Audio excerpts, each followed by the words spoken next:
Imagine if I told you that right now, in laboratories around the world, scientists are rewriting the code of life itself. They're not just treating diseases, they're fundamentally altering what it means to be human. This isn't science fiction. This is CRISPR, and it's happening faster than most people realize. Today, we're diving into the 10 levels of how this revolutionary gene editing technology could completely transform human evolution. And trust me, by level 10, your mind will be blown. But first, let me ask you something. What if you could edit out genetic diseases before your child is even born? What if you could enhance intelligence, strength, even lifespan?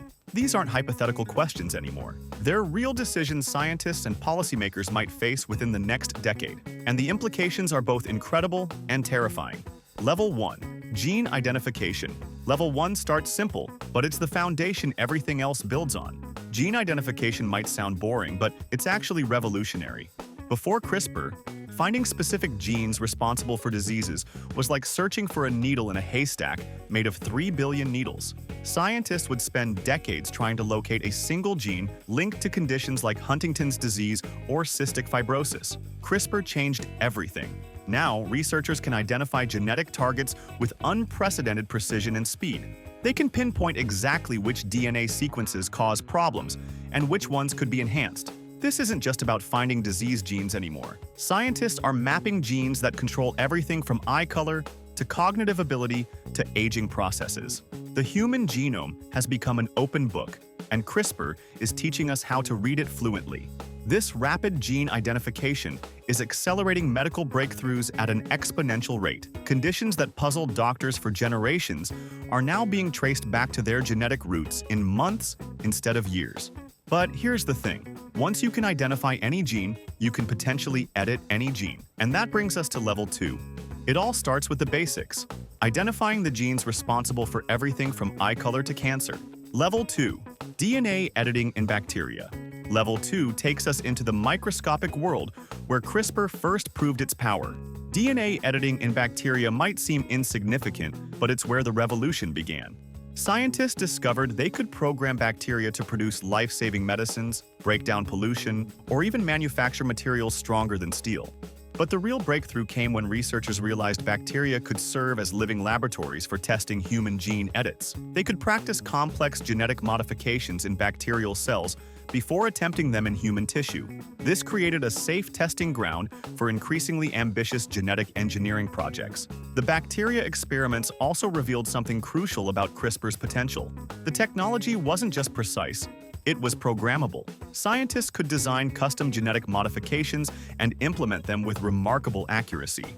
This programmability would prove essential as CRISPR applications moved up the complexity ladder toward human cells. Level 3. Editing somatic cells, treating diseases in humans. Level 3 marks the first direct impact on human health through editing somatic cells. These are the regular cells in your body, not the reproductive cells that pass genes to children. When someone receives CRISPR therapy for sickle cell disease or cancer, doctors are editing their somatic cells. This level represents the safest and most ethically accepted use of CRISPR in humans. The genetic changes only affect the treated individual and don't get passed down to future generations.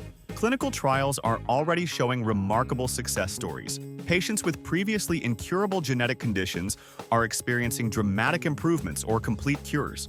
Example: in 2022, Victoria Gray, a woman with sickle cell anemia, became the first person in the US to be functionally cured using CRISPR. Public perception of CRISPR is shifting. Level 4. Disease prevention in embryos. Level 4 crosses a line that previous generations thought was uncrossable, editing human embryos to prevent disease. This isn't theoretical anymore. Scientists have successfully used CRISPR to eliminate genetic defects in human embryos, though these experiments haven't yet led to births in most countries. The medical potential is staggering. Imagine eliminating Huntington's disease, muscular dystrophy, or inherited forms of cancer from family lineages forever.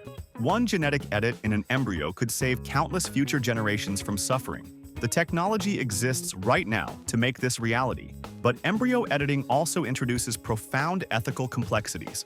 Unlike somatic cell therapy, these changes affect every cell in the resulting person and get passed down to their children. We're not just treating individuals, we're making decisions about the genetic makeup of future generations. Level 5. Human Enhancement. Level 5 is where things get controversial. Human enhancement goes beyond treating disease to actively improving human capabilities.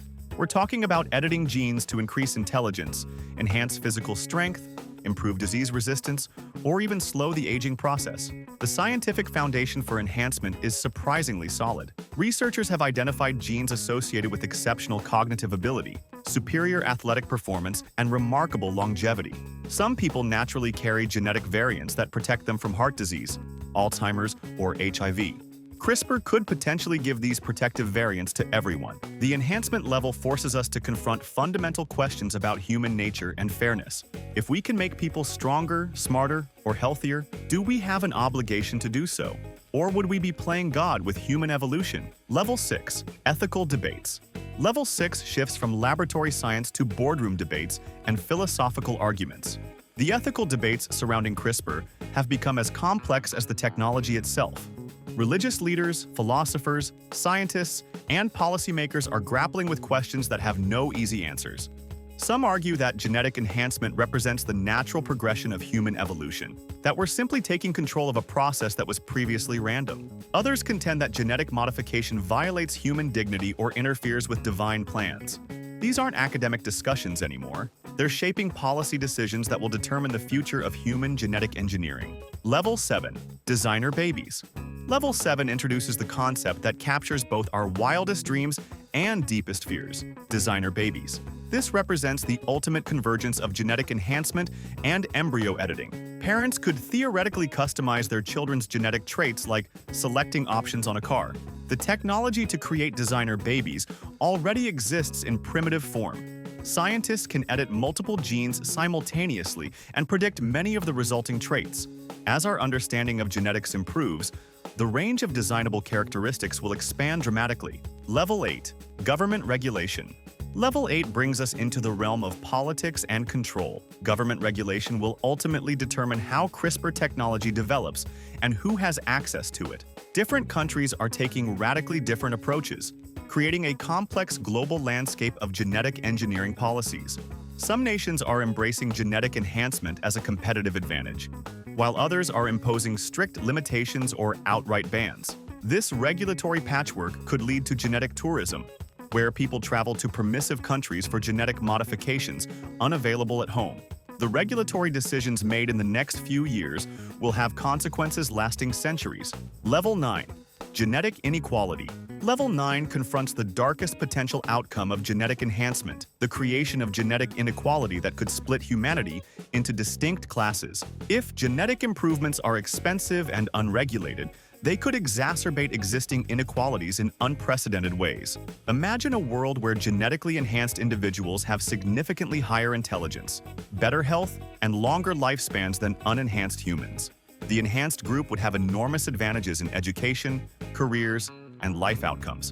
Over time, these advantages could compound into unbridgeable social divisions. Genetic inequality wouldn't just be about money, it would be literally written into people's DNA. Level 10. Speciation through engineered humans. Level 10 represents the ultimate endpoint of human genetic engineering: speciation through engineered humans. This is the point where genetic modifications become so extensive that enhanced humans can no longer interbreed with unenhanced ones, effectively creating new human subspecies.